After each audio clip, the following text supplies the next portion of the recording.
విద్యార్థులకి బుక్స్ వచ్చినాయి. 5 ఏళ్ల తర్వాత ఫస్ట్ టైం లోకేష్ బాబు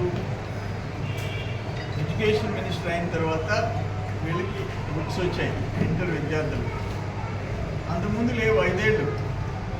ఆయన అదేమంటే నేను నాడు చూడమంటాడు, నేడు చూడమంటాడు. నాడు లేదు, నేడు లేదు, ఘోరమైన వైఫల్యాలు. ఇప్పుడు నేను అక్కడికి పోతున్న సోషల్ వెల్ఫేర్ హాస్టల్ దారుణంగా ఉంది. వేరే రెంటెడ్ హౌస్ అన్నా చూడమని చెప్పాం.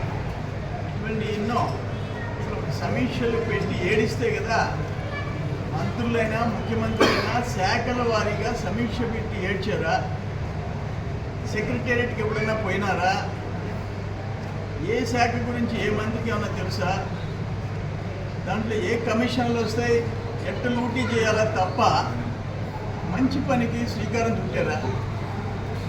సిస్టమ్స్ కొలాప్స్ అయిపోయి అన్ఫార్చునేట్. ఇప్పుడు కూడా మళ్ళీ మమ్మల్ని తిడుతున్నాడు 6 నుంచి 7 దాకా. కొంచెం కాబట్టి కొంచెం సిగ్గు శర్మ ఉండాలి. మీరేం చేశారు రాష్ట్రాన్ని? ఏమైపోయింది రాష్ట్రం? చూసుకోవాలి కదా.